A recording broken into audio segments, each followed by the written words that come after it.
बुला नहीं था, तो कहा काशीराम जी को बुला रहे हैं, तो बुला लीजिए, पंडितों की कमी है तो बुला लीजिए। तो काशीराम जी भी आ गए। उम्र उनकी होगी करीब 63-64 साल की या 62 साल की होगी। उनकी यहाँ पर कई लोगों के तकिया कलाम होते हैं कि साला, कई बार कुछ लोग हर बातचीत में साला साला बोलते रहते हैं, कई लोग यार यार बोलते रहते हैं कि यार मैं ऐसा नहीं कर सकता हूँ, कई लोग ऐसा कि भाई फादर ऐसा बोलते रहते हैं। आपने देखा होगा ये लोगों के एक इजी वे में जो राजन बोलने में होता है ना, ऐसा बोल देते हैं। उनको माँ की गाली बोलने की आदत है, भगवान जाने का। वो मंत्र बोलते जाए, बीच बीच माँ की गाली देती जाए, ओम गणानंद माँ की गाली, और गणपति को बहुत महान विद्वान आज कहाँ से पकड़ना है, आप रुक जाइए। उनको पता नहीं कि मेरे मुंह से क्या निकल रहा है। जैसे आप बातचीत में यार निकल देते हैं, उनके मुंह से भी कुछ तो नहीं। मैं उनको लेकर के डाइनिंग रूम में ले गया। मैं कहा कि पंडित जी आप कहाँ रहते हैं? मैं जमपुर में रहता हूँ। तो क्या हुआ? मैं कहा कुछ हुआ तो नहीं, मगर आपने तो नवीन वेद रचना शुरू कर दी।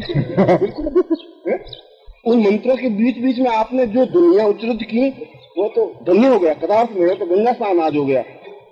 क्योंकि आप दक्षिणा लीजिए, आने वाला तो ऐसा ही पीरियड आएगा।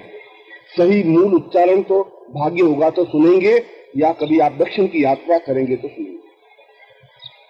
सही वेद उच्चारण वहां रह गया है। वेंकटेश्वर मंदिर में हैदराबाद में आप जाएं, वहां उनकी पूजा होती है। वेद मंत्र की उच्चारण मूल ध्वनि, सही ध्वनि उत्तर भारत में नहीं रहा। बनारस में तो है ही नहीं, वैसे तो बहुत अनुभव हो रहा है। इलाहाबाद में नहीं है, प्रयाग में नहीं है, इस साइड में। इसलिए नहीं मैं उत्तर भारत का हूं, इसलिए आलोचना कर रहा हूं। मैं तो वास्तविकता बता रहा हूं। हमारे वेद, हमारे जिनकी रचना उत्तर भारत में हुई, सिंधु नदी के किनारे हुई, पंजाब में हुई, और उनकी मूल ध्वनि सुरक्षित है दक्षिण में इस समय।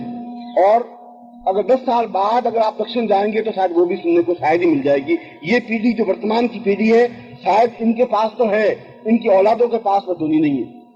वेद बोलना तो एक अलग बात है। वेद को मेघमय गर्जना के साथ शुद्ध ध्वनि, ठीक वही ध्वनि जिस ध्वनि के साथ हमारे पूर्वजों ने, ऋषियों ने उच्चारण किया था, वह ध्वनि सुनना भी सौभाग्य है।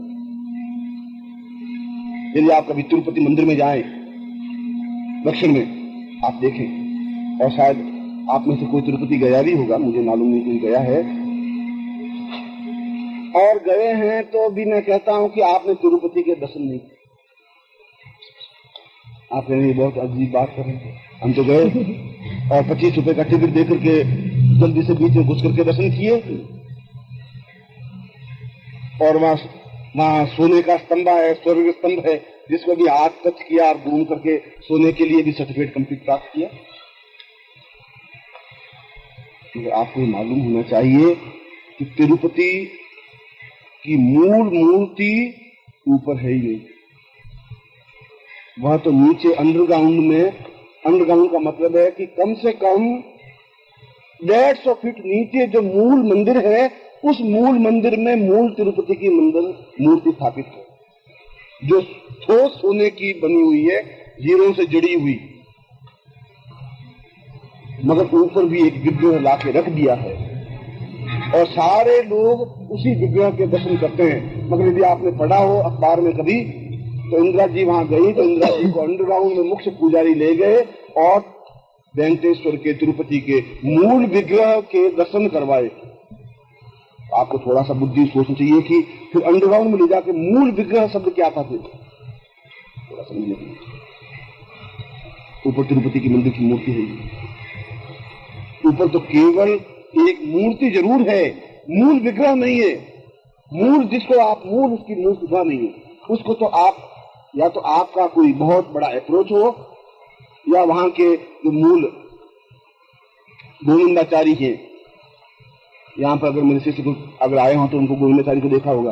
गोविंदाचारी यहाँ 6 महीने यहाँ रह चुके हैं, जो तुम्हें गुफाओं में, मंडोर की गुफाओं में साधना सीखने के लिए। और ये बात उस तिरुपति मंदिर के जो मुख्य पुजारी हैं, उस पुजारी गोविंदाचारी की कही हुई बात मैं आपको कह रहा हूं, मेरे मन से बात नहीं। और वैसा मंदिर कि जिसके उस मूर्ति, उस सामान्य विग्रह की मूर्ति के ऊपर जो मुकुट है, वो मुकुट 10 करोड़ रुपए का है, केवल मुकुट। वह भी मूल विग्रह नहीं, ऊपर के विग्रह का भी मुकुट बनाया है। शायद आपने अखबार में पढ़ा ही होगा। उस पूरी, और उनके इतने अधिक पंडे हो गए हैं कि एक पंडे को एक साल में एक दिन पूजा करने का अवसर मिलता है, या किसी को आधा दिन पूजा करने का अवसर मिलता है। क्योंकि वो जो उनकी आज से 100 साल पहले जो मुख्य पुजारी रहा होगा, उस मुख्य पुजारी के फिर 4 औलाद हो गई, तो उनको 3-3 महीने बांट ली। 3 महीना ये लड़का पूजा करेगा और इनकम करेगा, 3 महीना ये करेगा, ऐसा हुआ होगा। फिर उसके बांटते बांटते अब स्टेज ये आ गई है कि किसी को आधा दिन मिलता है उन कुंबे में, क्योंकि वही कुंबा उनकी पूजा करता है, और एक दिन की पूजा की जो अवसर मिलता है उसके करीब 2 लाख से 2.25 लाख उनको मिलते हैं। एक दिन की पूजा में इतनी चढ़ावा आता है, उसका इतना शेयर होता है, मैं वो बता रहा हूं। तो कभी संयोग हुआ तो मैं आपको जरूर तिरुपति ले जाऊंगा, और तिरुपति ले गया तो मैं आपको बताऊंगा कि तिरुपति मंदिर के दर्शन करना आपके भाग्य में तो नहीं है, मगर मैं आपको मूल विग्रह के दर्शन जरूर करवाऊंगा। वहाँ मूल विग्रह है, जिस मंदिर के आप अंदर केवल तेल का दीपक लग रहा है, घी का दीपक लग रहा है, और उस घी के दीपक को एक और अजीब बात जो शायद आपको ज्ञात है पर अपनी आंखों से देखी हुई बात कह रहा हूं, कि ये हॉल जो आप है, ये शायद इससे 4 गुना बड़ा हॉल वो मंदिर है, वो अंदर का गर्भगृह है जहां उनका मूल विग्रह है, और 27.5 मण वजन की सोने की ठोस मूर्ति है। मैं 27.5 मण कह रहा हूं, मण का मतलब 40 सेर, 37.5 किलो का एक मण, 27.5 मण की सॉलिड मूर्ति, और उस पर कम से कम होंगे तो 80-90 करोड़ के हीरे जड़े हुए हैं, क्योंकि रोशनी करने की उस कमरे में जरूरत नहीं है, आप आराम से पुस्तक पढ़ सकते हैं। और दूसरी बात एक और अजीब ये कि उसकी सभी दीवारों पर मनुष्य की खाल लटकी हुई है, और उस पर उच्च कोटि के तांत्रिक मंत्र लिखे हुए हैं। केवल एकमात्र संसार का मंदिर है। आज से कई 100 साल पहले या 1000 साल पहले या 500 साल पहले, उस जमाने में जो कागज की रचना नहीं हुई थी, तो लोगों ने खाल पर, बैल की खाल पर, गाय की खाल पर मंत्र लिखने शुरू कर दिए थे। बाद में भोजपत्र का ज्ञान हुआ तो फिर भोजपत्र पर ग्रंथ लिखे जाने लगे, फिर कागज की रचना हुई। मगर बहुत पहले इन खालों को रासायनिक क्रिया से शुद्ध करके उसके ऊपर मंत्र लिखते थे। पूरी की पूरी पुस्तक, पूरा का पूरा ग्रंथ, यदि आपने देखा हो तो ऐसी कई ग्रंथ हैं जो केवल 2 उंगल लंबा 2 उंगल चौड़े पर पूरे 18 अध्याय गीता के लिखे हुए,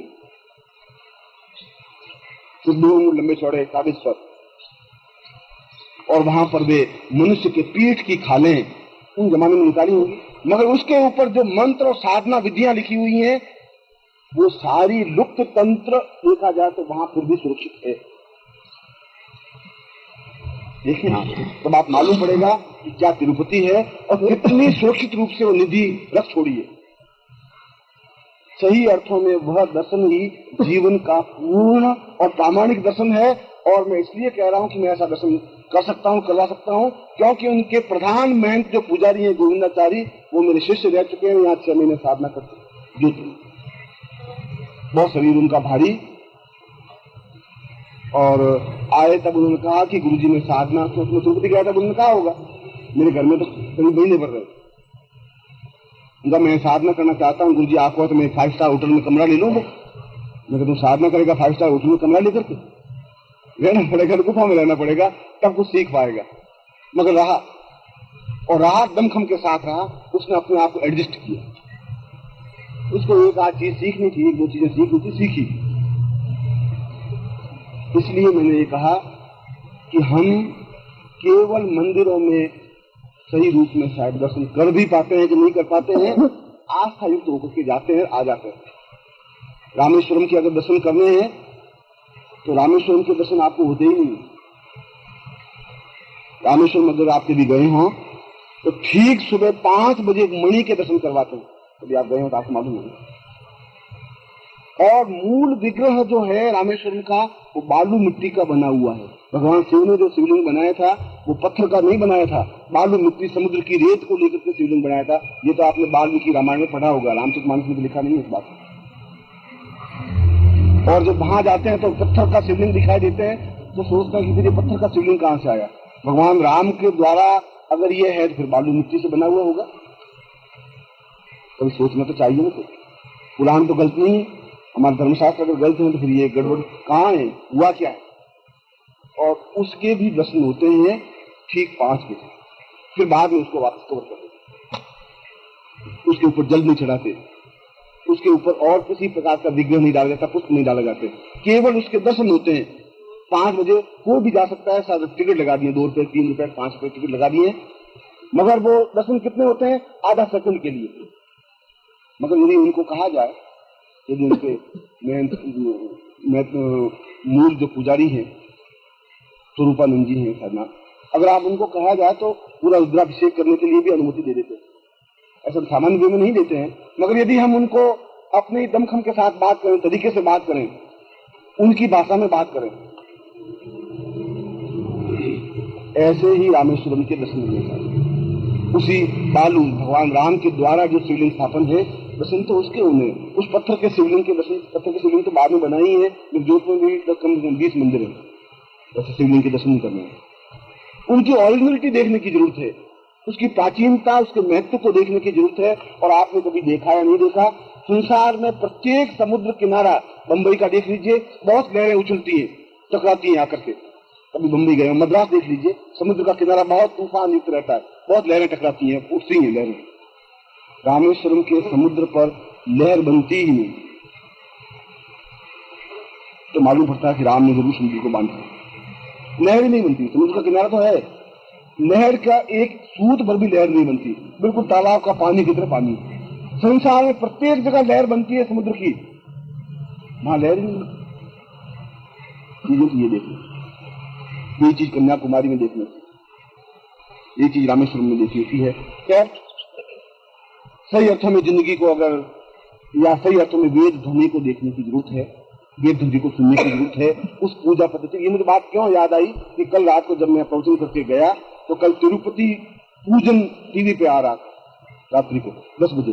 कल को कोई महत्वपूर्ण दिन होगा उनका दक्षिण वालों का, तो मैं उसको देख रहा था। तो मुझे ध्वनि को जब मैंने सुना, वेद मंत्रों की ध्वनि, तब मुझे एहसास हुआ कि अभी वेद मंत्र जीवित हैं, मगर शायद ये जीवित 10, 15, 20 साल ही रहेंगे, बाद में शायद नहीं रह पाएंगे, क्योंकि ये पीढ़ी खत्म हो गई तो पिछली पीढ़ी तैयार हो ही नहीं रही है।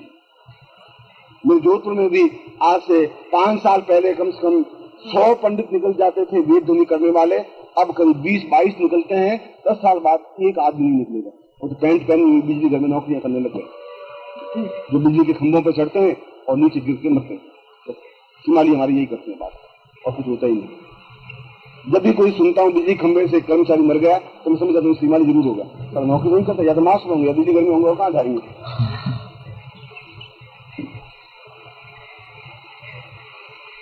ये जीवन का हमारा एक दुर्भाग्य, हम समझ नहीं पा रहे हैं अपनी संस्कृति को, अपनी सभ्यता को। इसीलिए मैं वापस अपनी बात के प्रवचन को समाप्त करते हुए वहीं आ रहा हूँ। आप ठीक दीपक की तरह हैं, ये दीपक टिमटिमाता हुआ रहना चाहिए, और ये दीपक जरूर सूर्य बन सकता है, अन्यथा ये पीढ़ी और आप इस पीढ़ी के साथ ये सब कुछ ज्ञान गारंटी के साथ खत्म हो जाएगा, कुछ नहीं बचेगा। कोई आपको बता ही नहीं सकता, तिरुपति मंदिर के दर्शन नहीं हो सकते आपको ज्ञान ही नहीं है तिरुपति मंदिर का मूल विग्रह क्या है। तो ज्ञान नहीं है तो ऊपर चले जाएंगे, तो या तो भीड़ में घुस जाएंगे या 25 रुपए बैंक ऑफ बड़ौदा में जमा करा देंगे, कल दर्शन करके बाहर आ जाएंगे, बस करें, ये तो होगा। आपको मालूम ही नहीं होगा तंत्र का उच्च कोटि के ग्रंथ लटके हुए हैं दीवार पर, आप जाइए पढ़िए, देखिए, तो देखें, महसूस तो करें क्या चीज।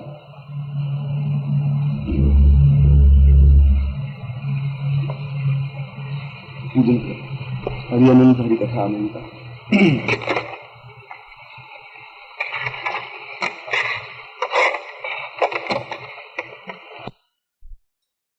ओम परम तत्वाय नारायणाय गुरुभ्यो नमः।